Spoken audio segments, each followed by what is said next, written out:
Good evening, everyone, and welcome back to another episode of the Speak for Yourself podcast. My name is Casey, and I'm so happy that you're here tonight.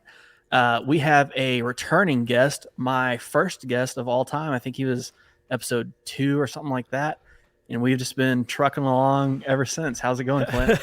It did look like I was pulling the horn. Yeah. It's good, man. I was on with the Anomaly today, and on with another lovely lady. Used to be a journalist. I'm blanking on her name right now. I'll look it up. But yeah, it's been a hectic day. Also went to the doctor. Found out I don't have a hernia. So that's all good things. That was up in your ribs or something like that? Is that not your ribs? Or was it? Yeah, it's Well, it's you're just, talking about something else that was in your up in your ribs or something, right? it's just beneath my floating rib on the left side. It's like this little tiny bump, but it's called a lipoma, which is just like a fatty tissue that solidifies for some reason. It's genetic. It just happens to people. I have like 2 or 3 of them like randomly around my body. They're very small, but I actually had got a not an MRI, but the whatever it's called, CAT the scan other. or something. No, not that one either. The one with the little fucking thingy. It doesn't matter. And the first person that did that for me said that they knew that it was a hernia. And then my insurance got canceled because I was never sent a bill, so I couldn't do anything about it for like 7 months. Well, I could have, but I just didn't want to pay out of pocket. So I waited until I finally got my insurance reinstated. And then I go back and I get a second opinion because I kept feeling it. I was like, I feel like I can like almost like shift this thing over my rib. And if I can actually move my intestines that are protruding through my abdomen, and then I can lift them up over my rib, that's weird. So I don't think that's what it is. And it's not. So hooray, no surgery. Well, that's good, man. No surgery is a good thing. Yeah. I had a scare about a month ago, something like that, where they thought I had a blockage in my intestines or some shit like that, and ended up not being that after I got the MRI. Thank goodness. So yeah, Good, I know a little bit of the relief. Yeah, I mean, even if it was a hernia and I had to have surgery, that's not the end of the world. But it was just nice to feel like I don't have to take 2 weeks off the gym, you know? Yeah, that was my next question. If it had, precluded you from working out or anything like that. No, I mean, I was going lighter though because I thought I had a hernia, so I didn't want to like blast my intestines through my stomach. So I was like, I definitely haven't been going as hard as I used to. So now I can go full bore again. So that's great. Dude, that's the best. Yeah. I love a good workout, and I love not having to hold back and stuff like that. So I'm with you. The last time that we talked, we kind of did a deep dive on ESG.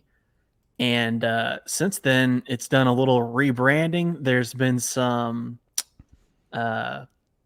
protest and that sort of thing with Budweiser and Target and stuff like that.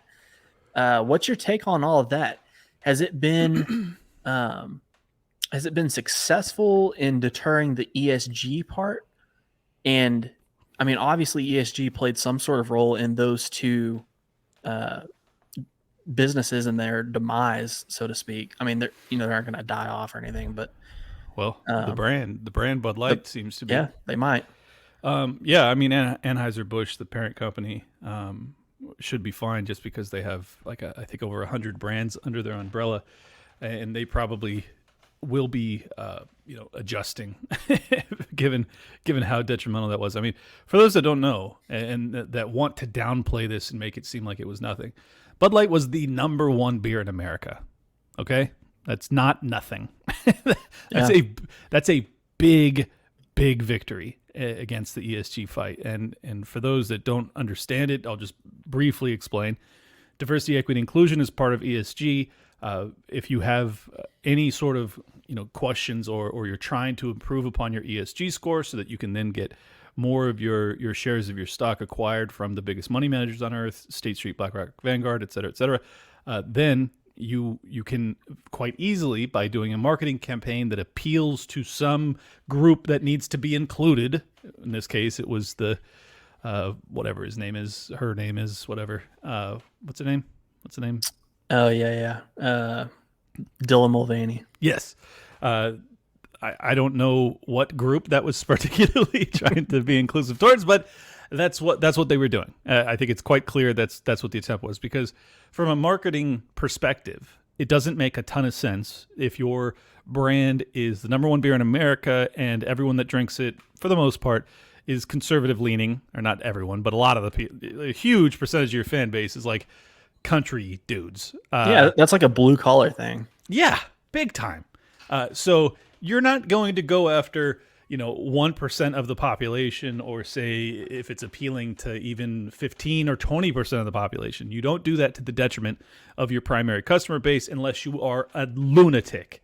And perhaps the marketing guru behind that idea was a lunatic.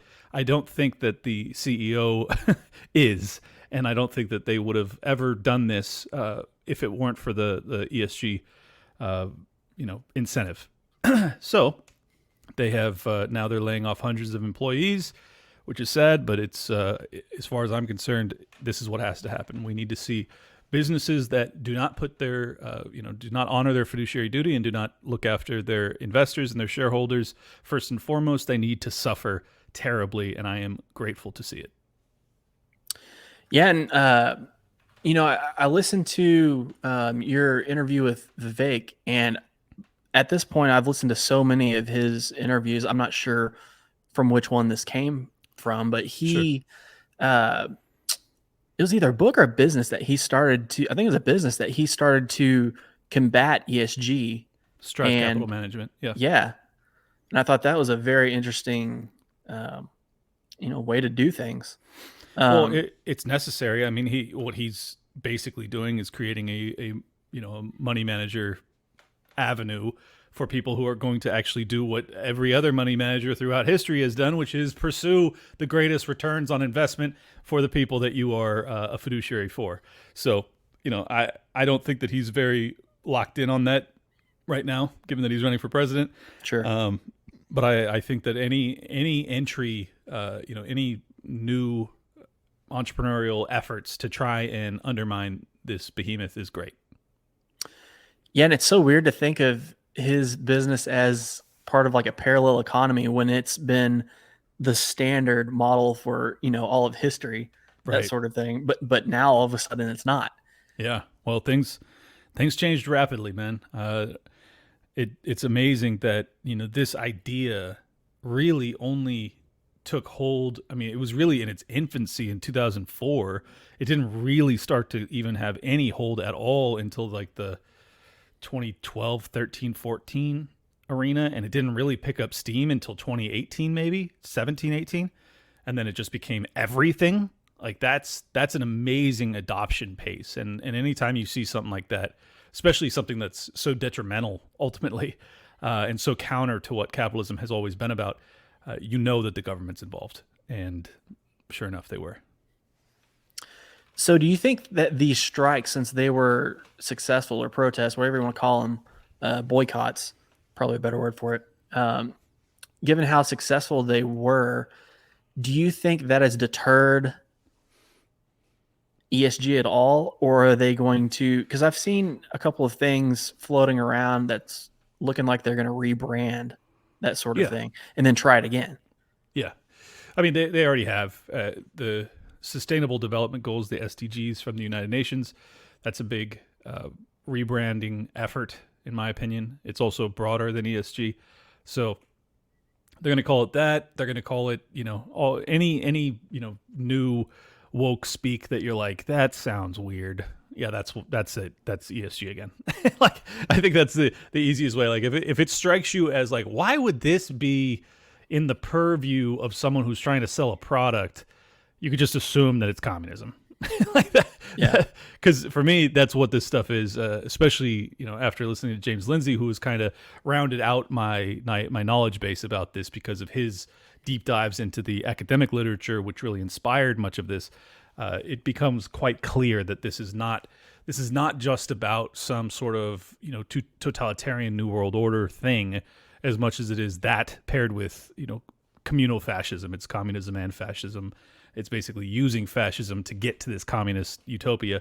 It's a nightmare. It's like I'm just so grateful that when I first started talking about this a year and a half ago, no one, or 2 years ago, like no one basically knew what I was talking about. And now you're hard pressed to find someone who doesn't have at least a broad understanding of what ESG is. And that's amazing.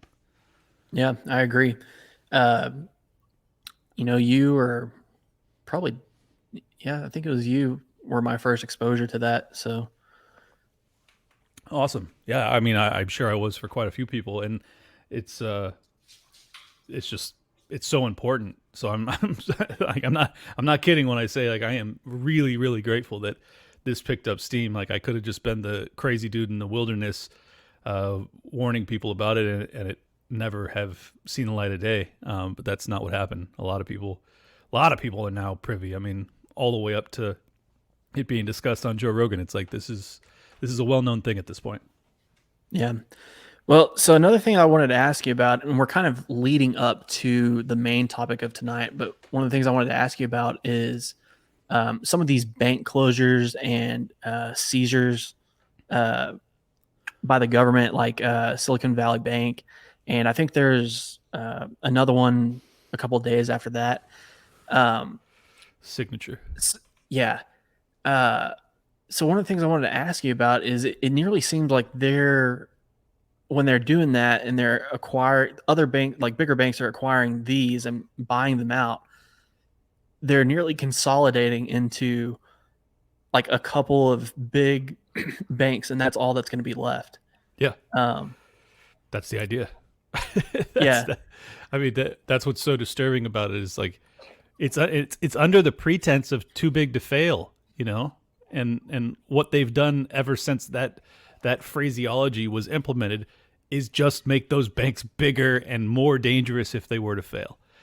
So yeah, it's just clearly not an accident. I mean, the regulations are ultimately written by J.P. Morgan Chase and Goldman Sachs and Bank of America and the biggest financial interests on earth, and it's not an accident that they end up being the companies that are turned to or turned towards in times of crisis. Jamie Dimon, sits in on every time there's an economic calamity. He gets front row seating with the president of the United States and the head of the Treasury and the head of the Federal Reserve to discuss how will J.P. Morgan Chase save the day. Like, what? What are we even talking about? Sorry, I don't even know where you were going with the question, but I just had to rant. no, you're good. Well, another concern of mine is, if we get down to four major banks or whatever it's going to be, and they start deplatforming people for wrongthink, you don't have another place to go at that point. Yes. And that's another concern of mine. Well, it should be. I mean, especially that you're, a public-facing figure. Like if you have dissident political views, it has already been, quite clear that if you get to a high enough level of prominence, then you will be debanked. It happened, even if you're not super high profile, it happened to the Canadian truckers too.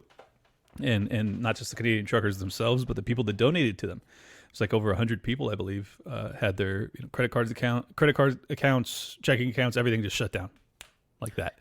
Yeah, and that's wild. I don't think people fully grasp like the gravity of that situation and what all that entails if your account is frozen or if you're debanked in any form. Like, I mean, that just creates problems on problems on problems. Yeah, for people. And I mean, the reality is that ultimately, if this social credit framework, which is really what we're discussing right now, if it becomes pervasive enough, it'll get to the point where if you've been debanked from somewhere, then it is highly probable you will not be able to open an account elsewhere. It'll be very challenging because there will be, almost certainly there will be something in the charters, in the licensing processes for banking institutions where they say like, yeah, this guy's been debanked and you're even if they don't make it explicit where they go, you can't open an account here, they'll just make it so that the paperwork is so crazy to onboard someone like that they'll just say, not worth our time. Like the government could just do that through the regulatory framework. Like that's the one thing that people are really bad at identifying, as we learned during the COVID and the vaccine mandate period, is that if it's not stated explicitly as like the government is directing this business to do this, so, you know, therefore terrible, unconstitutional criminal action. Like they will just coerce, just as we saw with the Twitter leaks and the Facebook files that came out a few days ago. That's what they do. They don't say it explicitly. Much of this is not going to be documented in a way that is, you know, evidentiary of criminality. They're going to pick up the phone and say, "Hey, I need you to do this," and then they do it.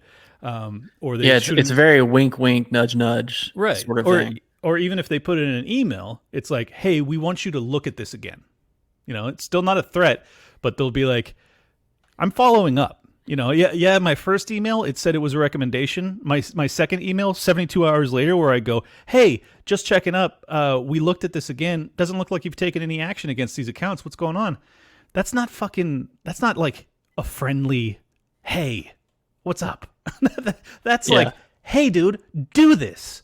And then you drag the CEOs of these big tech firms up on Capitol Hill and you threaten threaten them with nationalization, things like that. And it's like, oh yeah, fucking of course they did it then. Of course they're going to respond to the DHS or the CDC or the FBI or the CIA or the White House. Like they're going to respond and they're going to do as the government dictates, because the government controls so much money and so much power and so much regulatory fucking morass that they can just leverage it. They can just coerce these companies into doing their bidding and ultimately circumventing your constitutional rights. And this is why the government must be shrunk.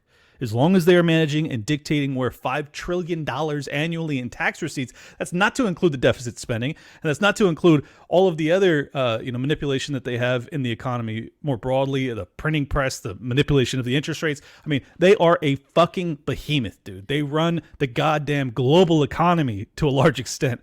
That's just a level of power that cannot exist. It's too dangerous. It's like having 6,000 nuclear warheads pointed at each other. It's fucking crazy. We have to end it. Which is also happening. It is. Yep. But yeah, one of the things that we get a lot whenever we talk about this is that people will say, but it's a private company, bro. Right. And that whenever you're being coerced like that and threatened non-specifically with being like regulated into oblivion, that sort of thing, it's no longer a private company. It's right.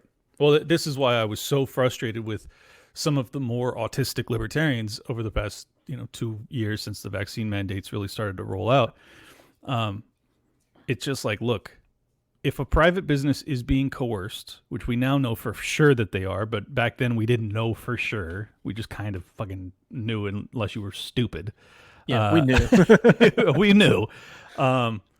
They all said, well, this is a property rights issue and you can't intervene and you can't. It's like, look, if it's a private business that has a state granted kind of oligopoly, if not a monopoly force in many instances, you just can't have them violating constitutional rights in such an egregious fashion, particularly when it's just logically doesn't add up.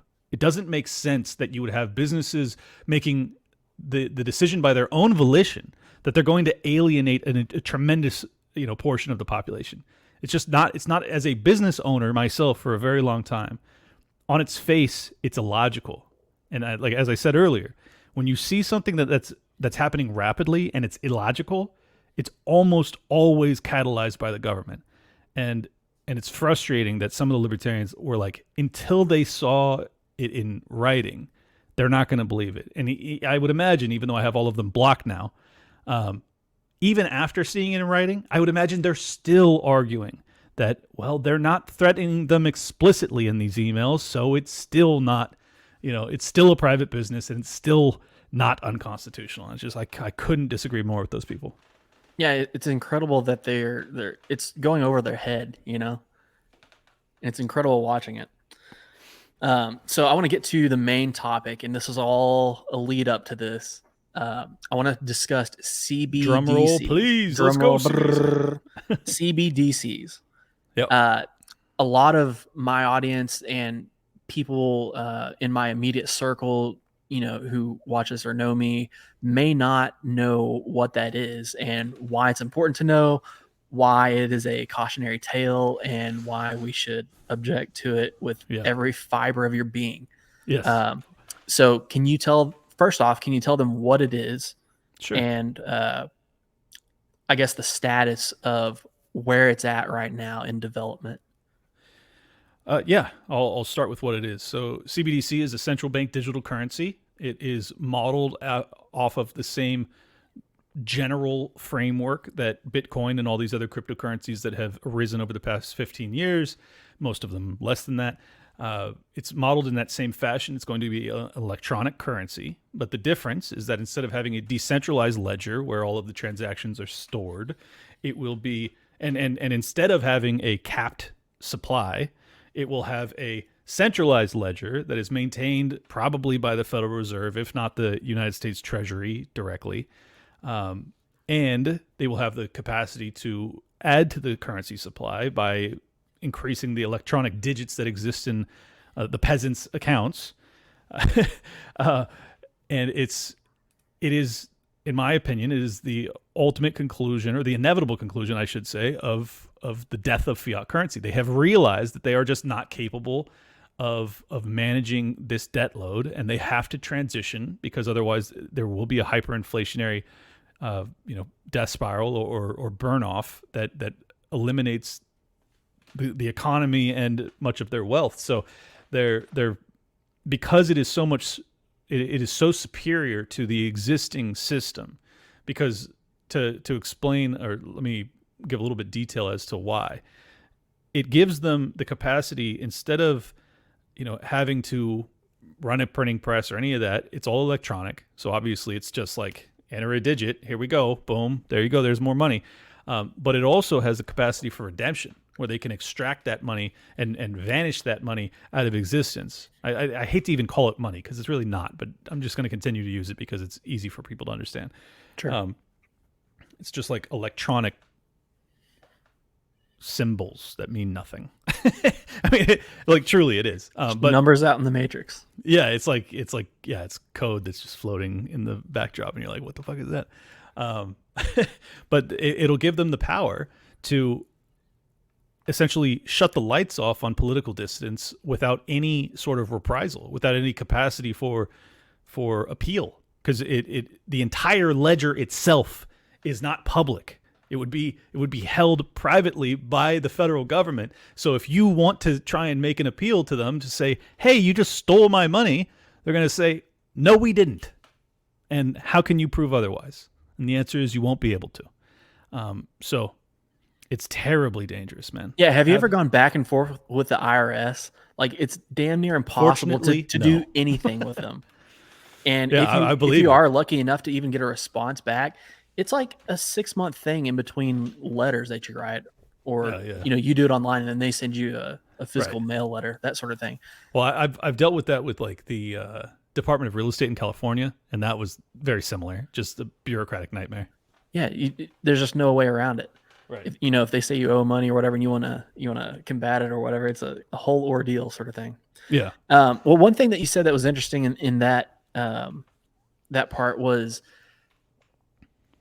that whenever the transfer happens, they'll be able to keep their money and prevent the hyperinflation sort of deal, and everything from collapsing in on itself, that sort of thing. Yeah. How does that part work? Well, I believe that's the incentive for the transition, because the debt load that the U.S. government is carrying cannot be paid off. It just cannot. We're talking $32 trillion. The level of fiscal just tightening that would be necessary to address it would be backbreaking. I mean, it would put us into a depression for sure. So they're never going to do it. So it's my opinion that the powers that be, the financial interests, many of which hold those treasuries, are looking at themselves going, well, we can't default on this. First off, we're like, to a certain extent, we're defaulting on ourselves because we own a lot of this, but then also the broader economy would be demolished. So they don't want to see that happen either, because the rest of their assets are all invested in the broader economy.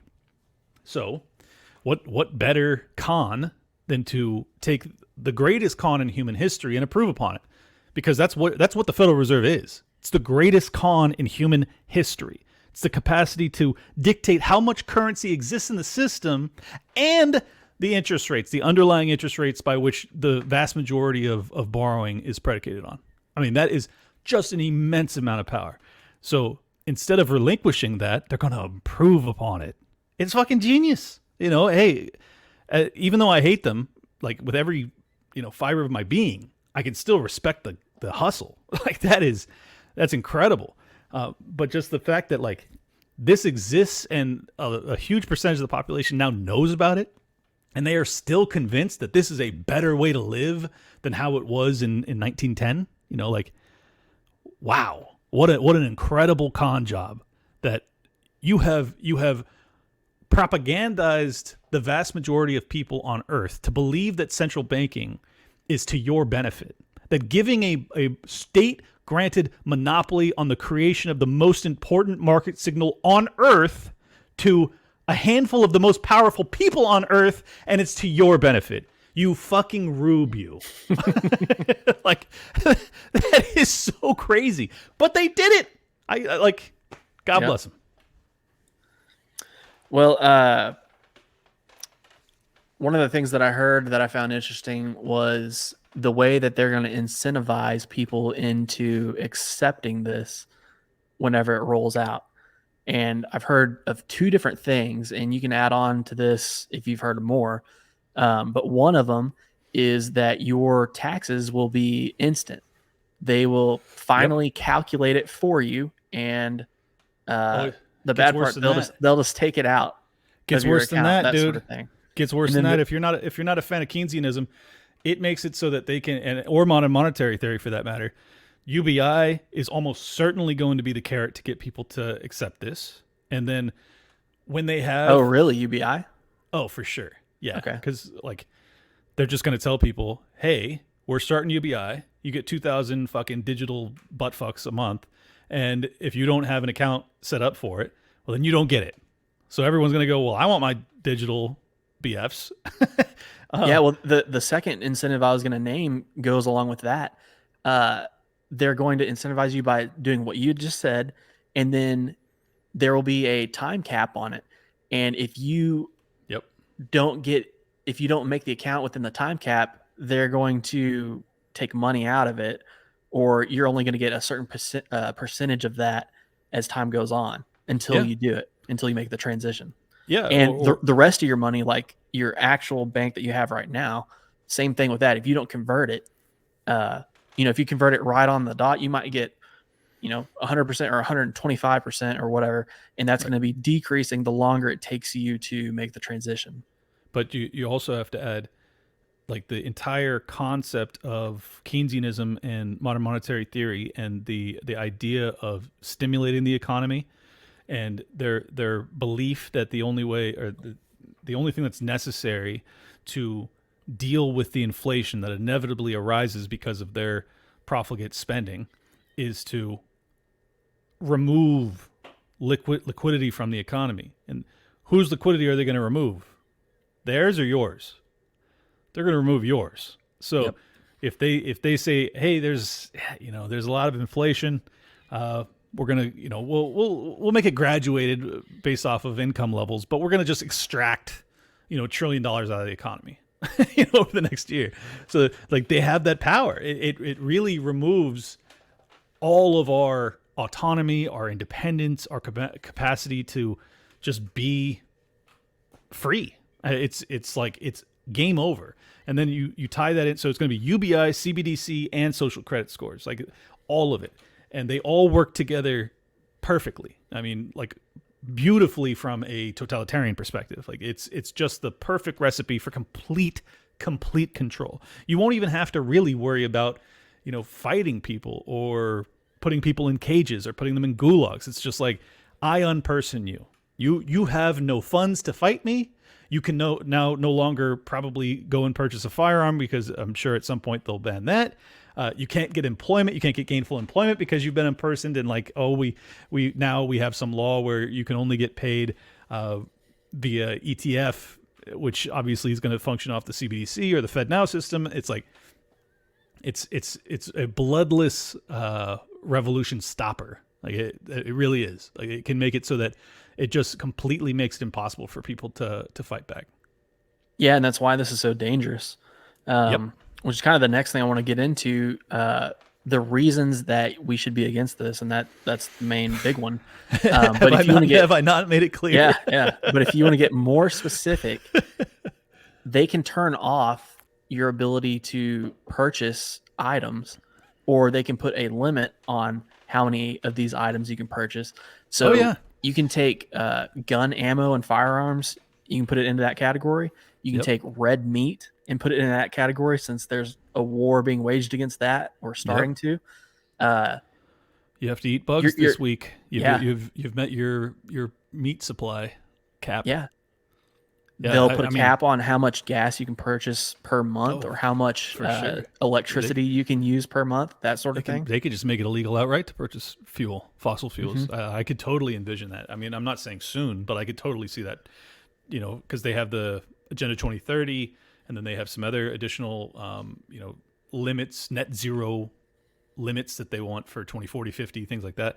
I could totally see by 2050 where they just make it completely impossible to acquire fuel.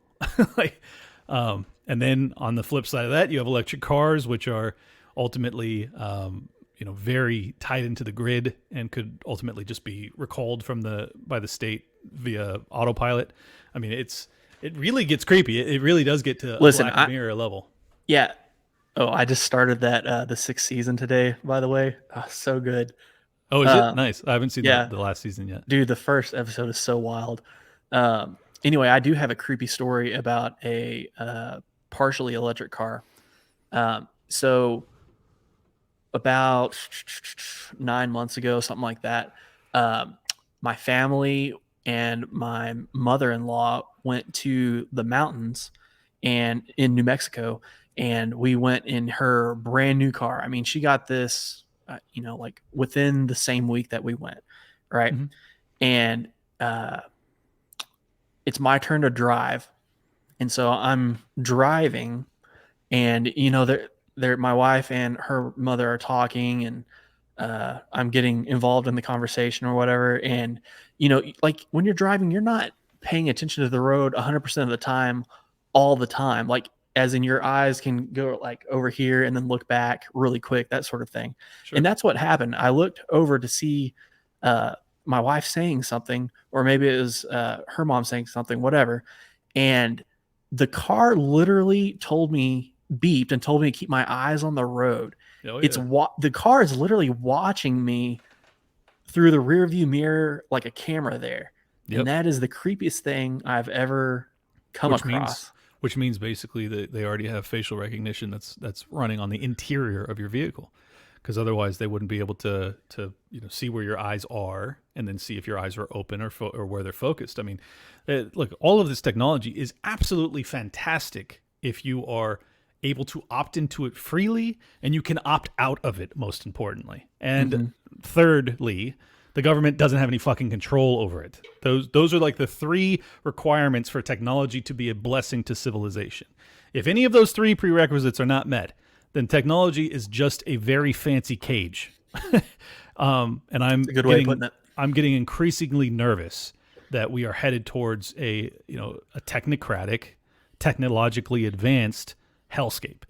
And it's up to the people to, and I hate to rely on the people because they haven't really had my back over the past 3 years, but it is up to the people to realize that, all of the comforts that come from these innovations, while they are a blessing, you have to be privy and you have to be cautious about the downsides. And that includes social media and it includes everything else. But it's not, you don't turn to the government to ban your child from using TikTok. You fucking be a parent. You take responsibility. God damn it. So that's what concerns me about things, is like, as people do become aware of some of the stuff that we're talking about, instead of just taking personal responsibility, which is what we just desperately lack in America in particular, but the world over more broadly. And instead they turn towards the government to try and solve these things, which is only going to make it worse.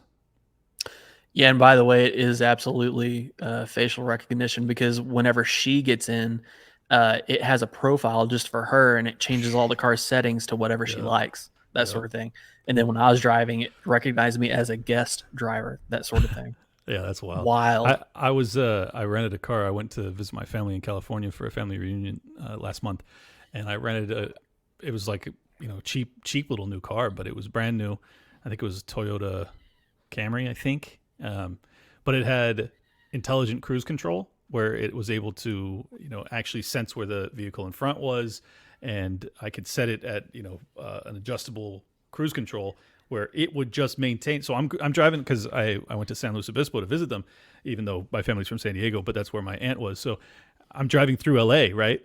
Through fucking LA traffic, like rush hour traffic, and I just put on cruise control at 65, and like it also has lane assistance, so the car keeps itself in the lane, and it also slows down through the traffic, and it accelerates once the cars in front of me start to go. So I basically didn't have to touch anything, like the entire straight shot up there. It was amazing.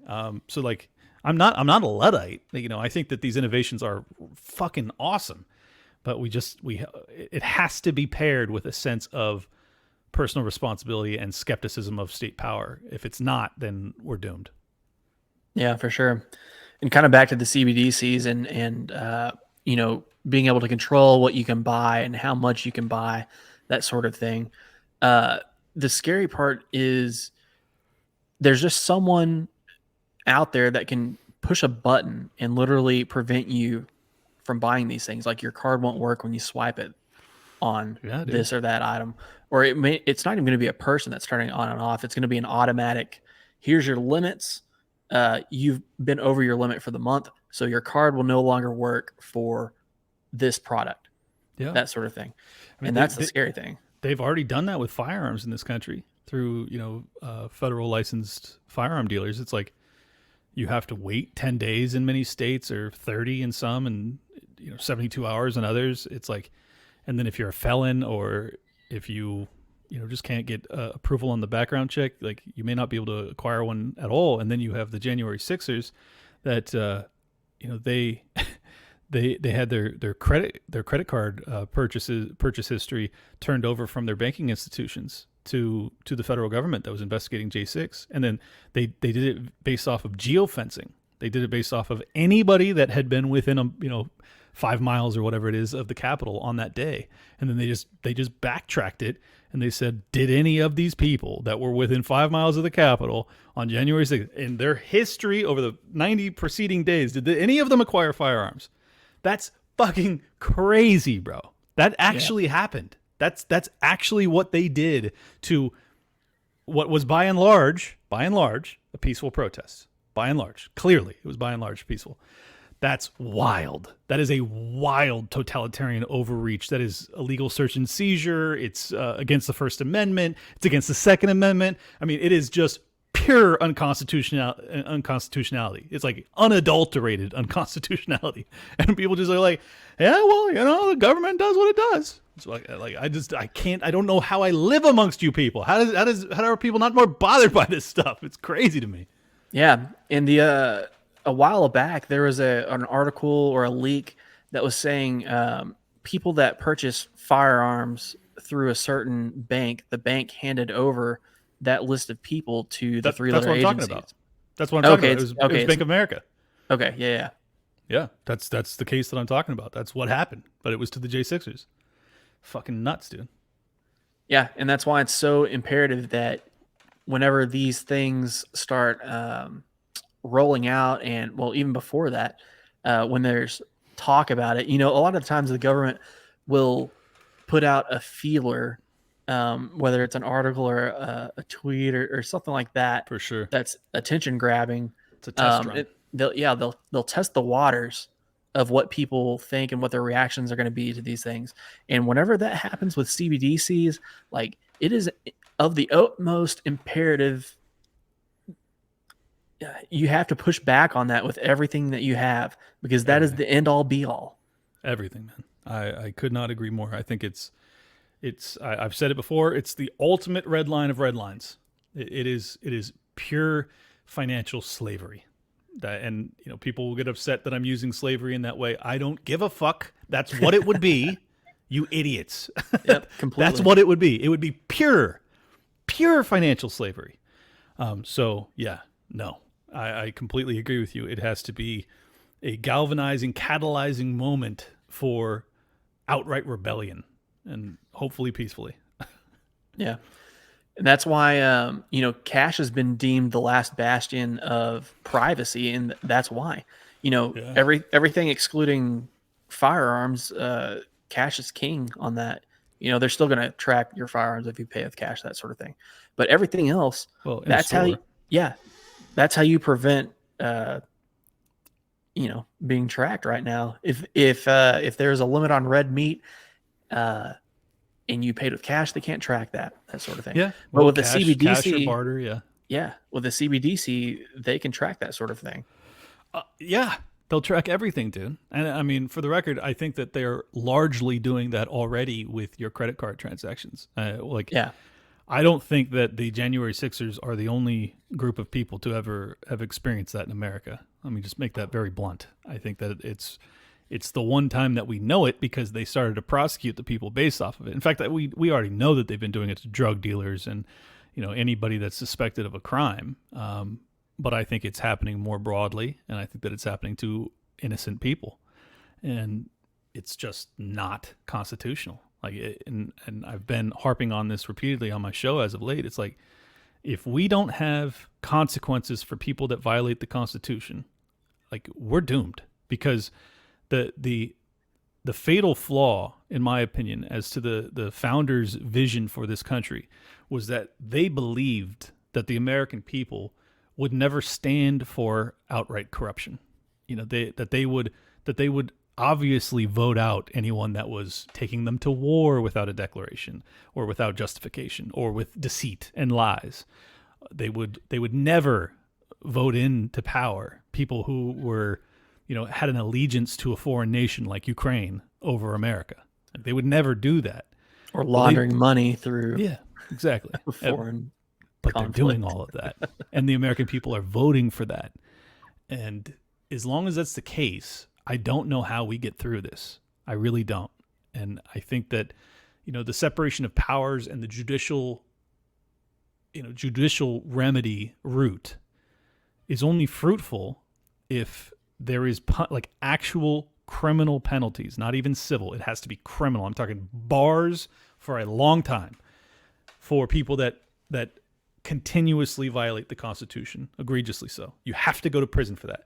And it's bizarre to me that hasn't been, that wasn't included in the framework for this nation. That's surprising to me, honestly. In hindsight, it's like, God, that seems like a really easy fix to make. Yeah. Hey, the Bill of Rights, we're not kidding about it. I mean, I think that from our founders' perspective, it was like, okay, the American people, we gave you the Second Amendment. So if they violate these 10 things, you deal with it. I mean, that's really what they were saying, which is a beautiful message, but only to a population that hears it and feels it and is willing to do that. And clearly the American people aren't. So I just Well, the wish wool's that we been pulled over their eyes, man, Well, yeah, sure. It has, but I mean, you're being bled from inflation. You're being bled to finance, proxy wars against the largest nuclear power on Earth. You were locked in your home. Your kids' schools were shut down. You were forced to mask for no reason. You were forced to put something in your body against your will, or else you couldn't work. If you're still asleep, wake up. I grant you, you're right. A lot of people have had the wool pulled over their eyes, but damn, dude, what does it take? What does it take? Not now, then when? Yeah. Yeah. Yeah. I've often wondered how much more it would take to get people active. Starvation. I've always said it. That's a good one. That's a good incentive. Yeah. I mean, I really think that until the hyperinflationary period or the brutal depression period of our late stage empire comes to pass, we're just not going to see the type of energy and the willingness to risk things to remedy all of this. People are too comfortable. Even though everything is kind of slowly being ripped out from underneath them, they're still too comfortable. Yeah. Well, I guess we'll see where that leads. I want to transition a little bit to, you've had a few of the presidential candidates on your show. And I kind of wanted to ask you how, like where you're at with all of that, including Joshua Smith, who recently announced. Yeah. And by the way, I was in that space the other night Mhm. when he announced it and you asked your question. And I really liked that question because now when I have him on my show, I don't have to ask it. Oh, perfect. So yeah, where are you at with all the candidates and yeah, I all mean, that? for your audience's sake, I'll recap my question to Josh just so they know what you're talking about. Yeah. You know, I had as a delegate for the I guess it was just a little over a year ago now, the national convention. I had gone there on my own dime to cast my delegate vote to replace the entire board of the old LP with, Mises Caucus approved folks, and Angela McCardle as the chair, and Josh Smith was my vote for vice chair. And he resigned, like 9 months later or something like that. It wasn't long after. And I was disappointed, and so I asked him, why did that happen? And like, why would I again support you? Like, if like if I support you and you just like change your mind 6 months later, like that sucks for me, right? So Yeah. that's what I asked him. Fair question. Yeah, I think it's a totally fair question, and I'm glad that he was willing to, he took it in the way he should, because I think it is a fair question, and I think he knows that. Unfortunately, he doesn't want to throw a lot of people under the bus, so he didn't really answer it, in the way that I would like to hear, because it would require him bad mouthing a lot of people, and he doesn't want to do that. And for the record, I respect that. So I think he and I will have a private phone call at some point where we get to the bottom of it, because I would like to understand, because it doesn't make any sense to me. So setting that aside, obviously Josh is my buddy and I like him. So I'm not. Yeah, I didn't know if y'all had a previous relationship built or if Oh yeah, you're just spitballing. No, he's a homie for sure. Okay. So yeah, and I think, ideologically, he's probably as close to me as anybody that's running right now, but it doesn't change the fact that I still have to get answers to that. So, as for the, duopoly candidates, well, and let me just say, for the rest of the LP candidates, I'm not impressed yet. Just totally being honest. Not a one. No, I'm not. I do love his platform though. Yeah, me too. So that's where I'm at with the LP candidates as of now. For the Democrat candidates, obviously, I hate almost all of them, almost entirely. So that's not too surprising. But I think that RFK Jr. is a tremendous addition to the dialogue coming from the left. His willingness to discuss the abolition of the FBI, the CIA, ending the war in Ukraine, avoiding World War III, avoiding nuclear holocaust, like Fauci's shenanigans, prosecution of people that are involved in this stuff, like awesome. And then he's also a Democrat and he sucks. So like, he's got a lot of good things, but I probably wouldn't support him in a general election. But I would love to see him on the debate stage against Joe Biden if that could possibly come to pass, which it won't, because the DNC won't allow it. Because if that were to happen, it would be just absolute massacre. It would be insane. So I'm rooting for RFK on the Democrat primary side for sure. And then on the GOP side, I've wavered a lot on this because I like a lot of the new dialogue that's happening on the populist right, and I think a lot of that is a product of obviously the Ron Paul revolution, but then really the libertarian perspective on the lockdowns has prevailed ultimately in the GOP voting base. Like this was insane, this was unconstitutional, this was illegal, there needs to be prosecuted. Like that's as far as I'm concerned, like any of the good libertarians, we were saying that in 2020, for God's sakes. That is now kind of common accepted narrative amongst the broader GOP. That's fucking tremendous. So yeah, as it should be. Yes, and it should be, for sure. The Democrat voters, still out of their minds. They have no idea, and I fucking despise them. But the GOP voters, they seem to have gotten that. And so it puts me in a tough position, though. Because that rhetoric is popular, I don't know of the candidates who is for real. Like Vivek came on my show. He sounds awesome. I don't know if he's fucking feeding me what I want to hear. I don't know that.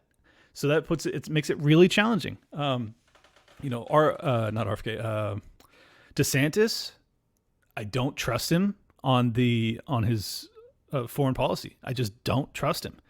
He doesn't have the same, like the gusto with which he approaches critical race theory in school, or the sexual progressive indoctrination of children. Like, there's some passion when he talks about those things. When he talks about the war in Ukraine, it just doesn't sound the same way. Like, when Trump did that town hall and he was asked about it, he's like, I'm going to end this war in 24 hours. This is crazy. This is as close to nuclear war as we've been since the Cuban Missile Crisis. Like, Trump sounded awesome. He killed it. That was a great answer. Even if he's full of shit, and he might be. He usually is. But like DeSantis, I just don't trust him on that. And that's, to me, that's the biggest issue. It is the biggest issue. Even though I would love to see for sure Fauci put in prison and, recompense for, or even reparations for the lockdowns, which is nonsensical because it would just come from taxpayer dollars. But you know what I'm saying? It's still a more important issue to me than anything, because I think that there's nothing more existential and more dangerous. So because of that, it puts me in a tough position where I don't want to support him. Vivek, he even came out yesterday. It was a big controversy. He voted Libertarian in his early 20s for president in 2004. Fucking awesome. I saw that, yeah. Yeah, and he had said it on my show that when he was a freshman in college, he was a Libertarian. And I didn't believe him when he told me that. And then a few days later, that article comes out, and it's like he voted for Michael Bednarik or whoever it was. And I was like, damn, all right. That points to Vivek. He really did think of himself as a libertarian in his early 20s. Like, that's awesome.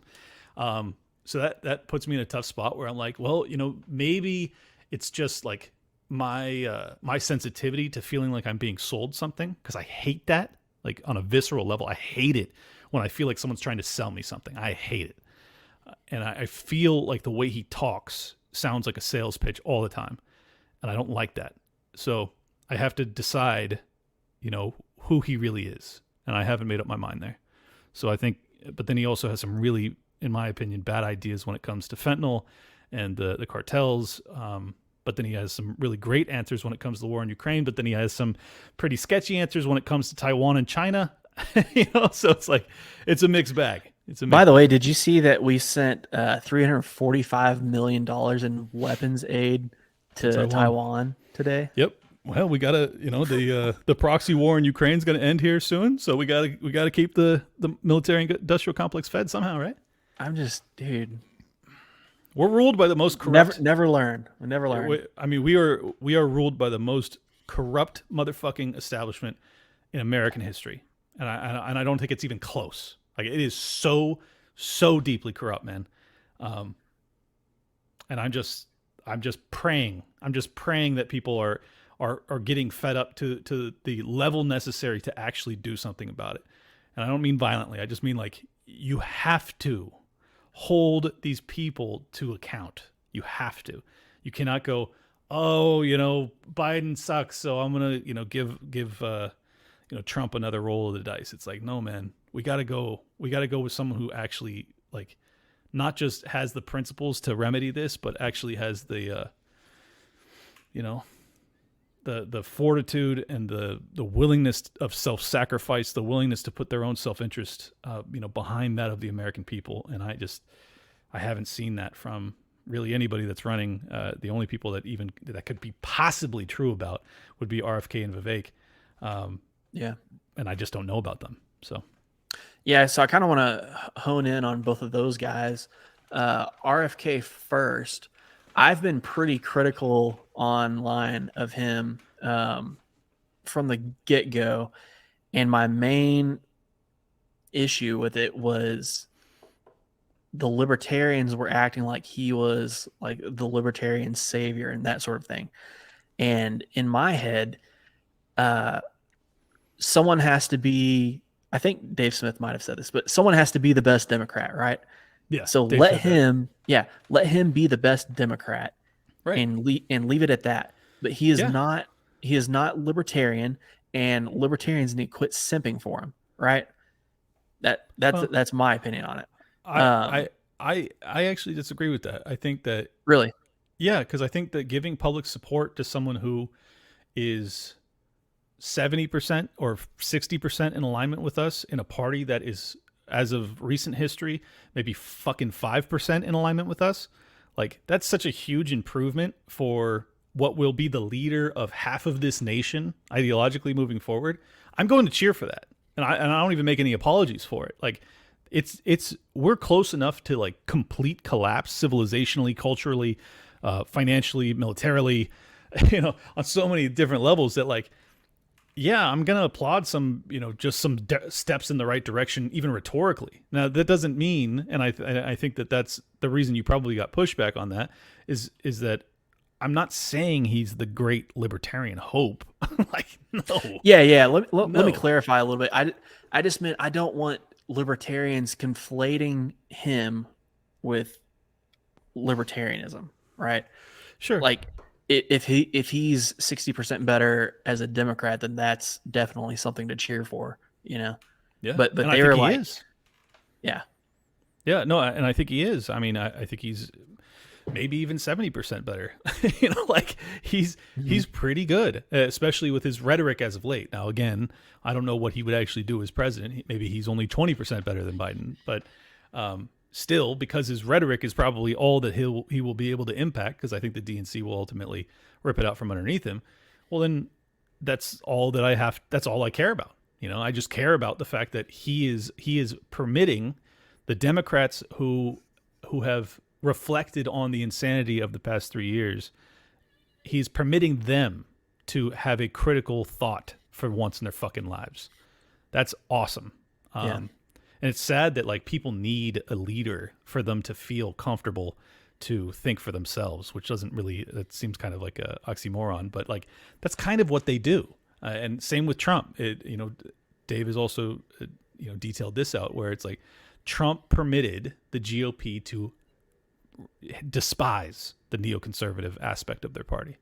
That's fucking awesome progress. Like, even if Trump isn't as good on anti-war stuff as us, because he's not, that is just a huge cultural shift that like he gets a lot of the credit for that. And that's I'm not going to be overly harsh towards him because he's not a libertarian. Like that's a step in the right direction. RFK is a step in the right direction when it comes to prosecuting Fauci or abolishing the FBI or the CIA or avoiding World War III.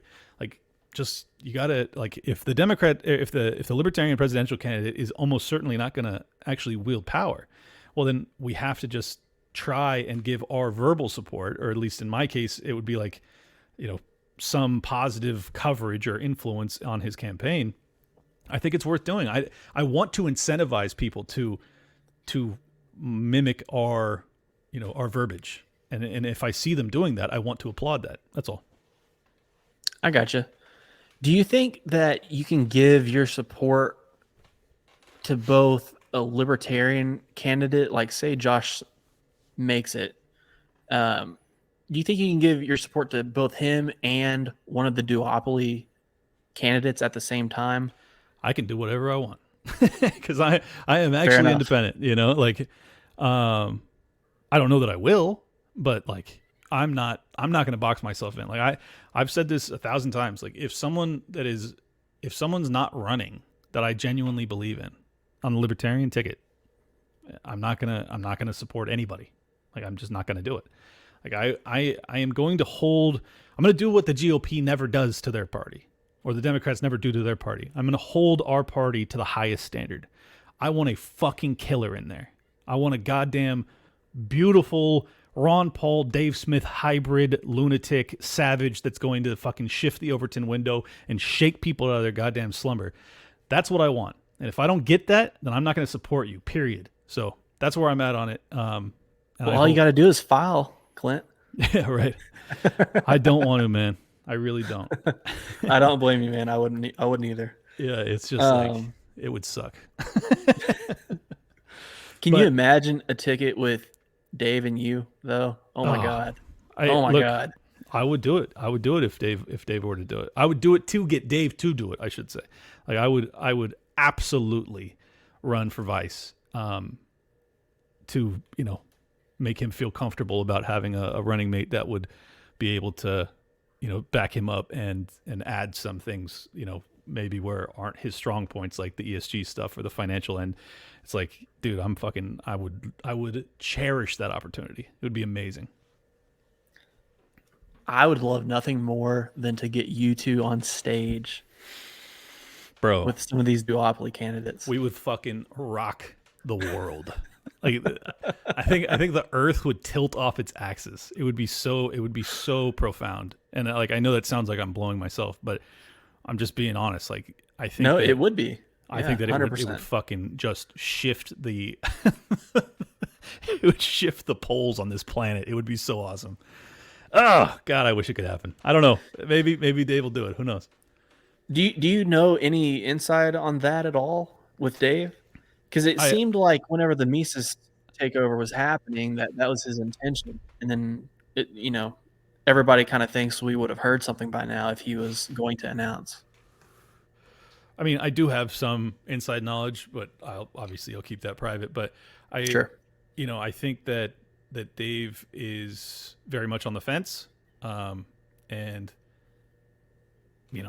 whether or not he's going to do it, I'm going to let him speak for himself on that.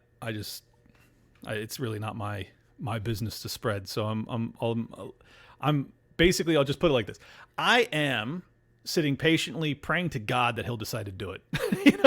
And I feel that's how Angela McArdle and Michael Heiss and Scott Horton and everybody else is feeling too. We all want to see him do it. I think we all know that he's the best messenger we have in this this generation, and I love the guy, and I think he's just fucking an absolute killer. He's an absolute savage, and I would do anything to see that happen. I mean, I would quit my show. I wouldn't take the job with Timcast. I would fucking do whatever he needed to get him, on the stage. Even if they refuse to debate him, just get him on Rogan with, the Green Party candidate and the Socialist candidate, whatever. Like, it would be so rad to see it. And I think that he would really create as close to the Ron Paul revolution as you can within the Libertarian Party framework. I think he's the only person on earth that could do it to that level, and I stand by that.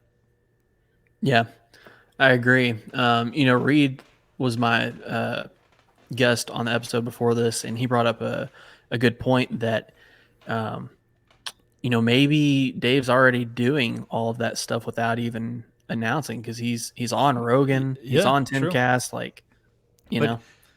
No, I mean, Reed's right about that, but the reality is that even if the Libertarian candidate has no chance of winning, when you are running, when you are on the ballot, and you have those same conversations with Joe Rogan, it is more powerful. It just is.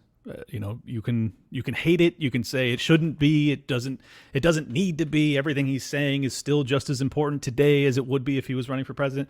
You're right. All of that's true. It doesn't change the fact that in the average person's mind, a presidential candidate, delivering the same sermons that Dave does, periodically on Joe Rogan's show, it just holds more gravitas when you're running for president. It just does. Yeah, it's like when one of your friends is giving you advice and, it goes in one ear and out the other. Right. But then you have another friend that gives you the same exact advice, right. And then it registers with you for some reason. Yes. Yeah, exactly. It's basically the same phenomenon, but it's, on a broad scale. That's what happens. It's like, sure, 10 or 15 million people will listen to every appearance that Dave's on with Rogan, but maybe it'll be 20 million, and half of the people listening will give it more credence because he's running for president, and they will actually seriously consider these ideas for the first time in their lives. And it also gives Dave an opportunity to answer questions in terms of libertarian solutions to what ails us that he doesn't necessarily delve into very often. And I think that would be important in terms of shifting the Overton window in the general populace's eyes as to how do we deal with all of the totalitarianism that we are languishing under. Like, how do we deal with it? Because there's going to be answers that are offered by the GOP that are terrible. And we have to have someone who's capable of, in a compelling, passionate, fashion, to explain that. And he could do that. So that's the reason I still keep the dream alive. Yep, anxiously waiting. Exactly. Last thing I want to ask you about, Clint, is Vivek. I am cautiously optimistic. Uh, I was super happy to see when he went on part of the problem, and then he went on your show, Liberty Lockdown, Yeah, it was crazy. um, and he answered my two biggest questions for Vivek on both of your shows. He answered kind of the Ukraine stuff on part of the problem, then he answered, the cartel of Mexico stuff on Right. yours. Um, so have you listened to that episode of part of the problem? Yes, for sure. Okay, so were those answers sufficient in your head? I thought that his answers on Ukraine were sufficient. I thought he was actually on a Twitter Spaces today with Elon Musk and David Sachs, and he actually seems to have done even more research and gone even deeper on the Ukraine history. He started to talk about 91 and not 1 inch eastward, and he started to go through the whole history of it. And I was like, all right, he sounds almost exactly like RFK when he describes the path to how we got here. And they have very similar solutions. So I'm thrilled with that. To put it bluntly, no, I do not accept his response when it comes to the fentanyl, being this unique evil that we have to risk, creating a narco state or a complete collapse of civilization in Mexico to, keep fentanyl from our city streets. Like, no, I don't accept that at all. And I think he's wrong.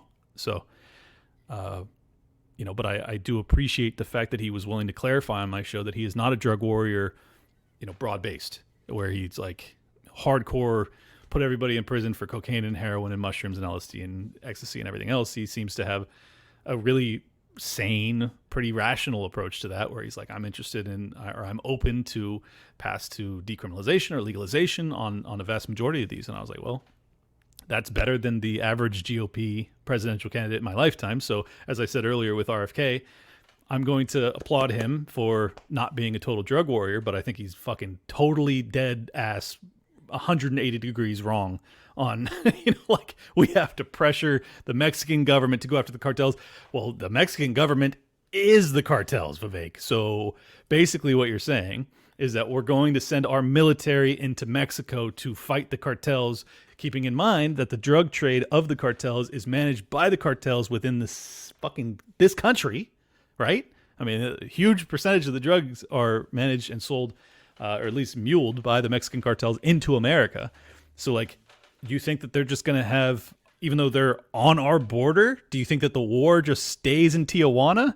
Or does that branch out into Chicago and, San Diego? And Do you think there might be a personal connection to this issue with him? Because he how seems so? to be he just seems to be the only one that's really championing that issue. It is odd.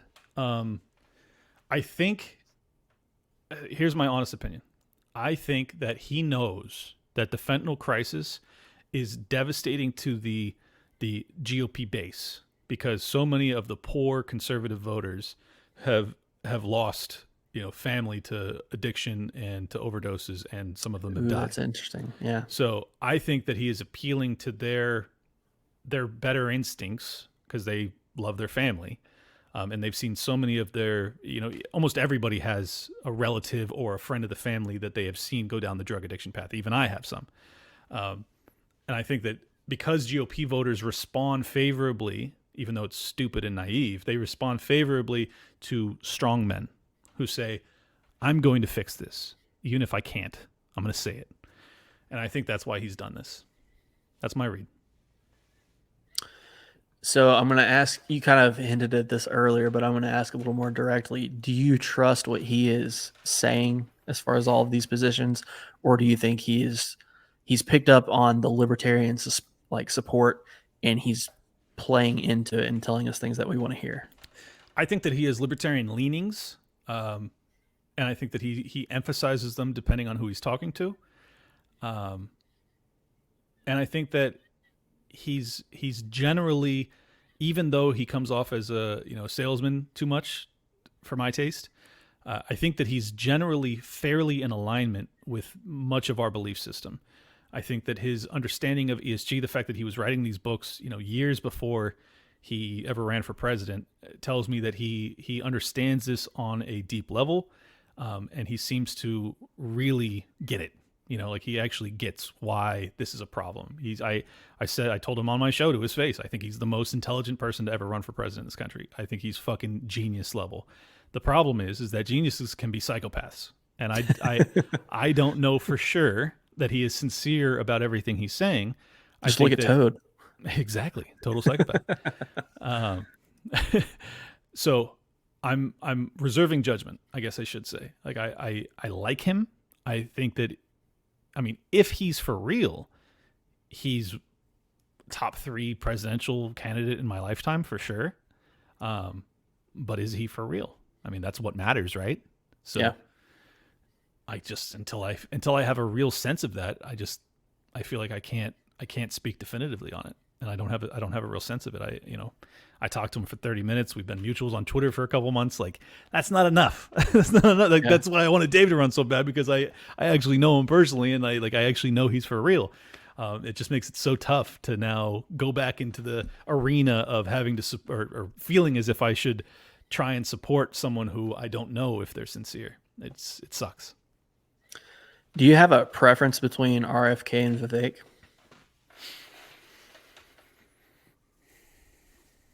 Yeah, probably Vivek. Probably. Just because I think that there's enough in RFK's history that comes across as a little dictator-y when it comes to like the climate change stuff. And ultimately, he's a Democrat, and he doesn't align with me when it comes to, financial sanity. He's been pretty good on Bitcoin, which I am very grateful for. But that's another one of those niches that, like, if you appeal to it, you can get a lot of support and you can get a lot of financial help. And I don't know for sure if RFK is sincere in going after that, just as I don't know for sure if Vivek is appealing to the libertarians and doing, smaller libertarian shows because he's a libertarian, or because he knows that could be the difference in New Hampshire. Like, it sucks, man. I hate to be so jaded and so skeptical, but like these are legitimate questions. Skepticism is good. Yeah, it's healthy. I would be doing my audience a disservice if I wasn't as inquisitive about these things and as skeptical as I am. So I'll keep people posted. I'm very open-minded about these guys. Like, I would love to believe that they are 100% sincere in everything they say. But then RFK going around on this apology tour for Israel over the past week, and I'm like, damn, dude. like you're so courageous when it comes to the FBI and the CIA, but you look like petrified because Rabbi Shmuley is holding you to account because you said some scientific study that is not in no way is it anti-Semitic, and they're just like, well, now you have to apologize to us, and you have to go on stage and sit there for an hour and express in all of the ways in which Israel is superior to every other nation in the Middle East, and our support for them is infinite and indefinite, and we just love them, and they're better than us in every way. It's like, what the fuck is this? It's not a good look. I don't respect that, dude. Like, and just to make it crystal clear, because people always go, oh, you don't like Israel, you don't like the Jews. No. I don't respect politicians who talk about foreign nations as if they are the primary concern of their existence. It's fucking crazy. I don't care what nation it is. It's insane. It sounds totally nuts to me, and I hate it when they do that shit. So, yeah. You know what I did love, though? Whenever Pence got put in his place after he said that one thing to Tucker Carlson at the presidential meeting deal a couple weeks ago. Yeah. Oh my God. So funny. Tucker Carlson asked him about Ukraine and sending all the money over there when all the cities here are getting worse by the day. And he was basically like, that's not my concern. Oh my God, dude. He just dug his own grave right there. I love to see it. I loved it. I loved every minute of it. I love Tucker Carlson, man. Like, he's a lot of libertarians will always couch that statement with like, I don't agree with him on everything. I don't give a fuck about that. I love Tucker Carlson. I think that he's awesome. I think Yeah, that he like, I love when people hold candidates' feet to the fire. You know? yeah, dude, hell yeah. Of course, he's not a libertarian. We have plenty of disagreements. That's not the point. Dude seems to be really interested in pursuing the truth. That's fucking rare. That is Yeah, so they'll rare. also bring up his support for the Iraq War and all that Yeah, kind of stuff. But which he has he apologized 1,000 times for it. apologized, and it seems like he's learned from it. And I'm a big Totally. proponent of giving people enough grace to over the years learn from their mistakes and like change their ideas and change the way that they think. If you don't As have grace long for as that, as yeah, long go as it's ahead. sincere. As long as it's sincere. It Yeah, has to be absolutely. sincere. It has to be heartfelt. You have to have reflected. You have to have actually dug deep, looked within your soul, had some pain, some anguish that actually catalyzed this change in you. Did all of that transpire? Can you express it? Can you tell me your mindset prior and now? Because if you can, then I can once again relate to you as opposed to the monstrous thing that you once were. This has been my entire critique against the COVIDians and the lockdown proponents. I will welcome you with open arms, but not until you acknowledge that what you supported was evil, you realize that, and you're sorry. Like these are the prerequisites to a path to redemption. I agree with you entirely. There must be a path to redemption. If you don't believe in a path to redemption, then you're probably in a cult. And I'm not in a cult. And I'm a very loving person. And I ultimately would love to forgive everyone that was responsible for the COVID stuff. But not until there's a price paid by those that actually started it, and not until there's some semblance of reflection and apologetics from those that participated in it and gleefully so. Like those people, man, you got to really reflect on what the fuck you are. Like, who are you, dude? Like, Yep. look yourself in the mirror for God's sakes. You were cool with 50 million people potentially being out of a job? Like, really? That's who you are? That's who you've become because you refused a product from Big Pharma? Like, man, I just fucking pray to God people are actually thinking about that, because it's like the same people, and I'll get in trouble for it. Don't care. It's like the people that participated in the Holocaust, but they didn't like kill people, but they were just like they were there. They didn't actually kill anybody, but they were there, and they stood in the crowd and they clapped when Hitler gave his speech. It's like, that's what you were, dude. Like, you didn't commit the heinous acts per se, but you didn't fucking do the right thing when it mattered. You weren't actually helping people get out of the fucking concentration camps, were you? And Yep. Or the people that were just saying, "Well, it's my job."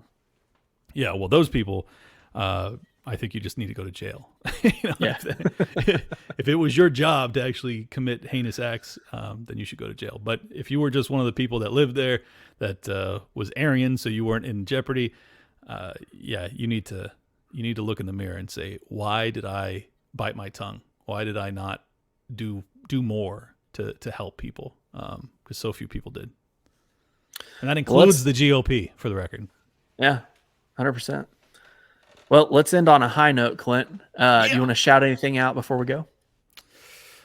Sure. I hope people will check out that episode I did with Vivek. It was short. It was only a little over 30 minutes, but it was a good one.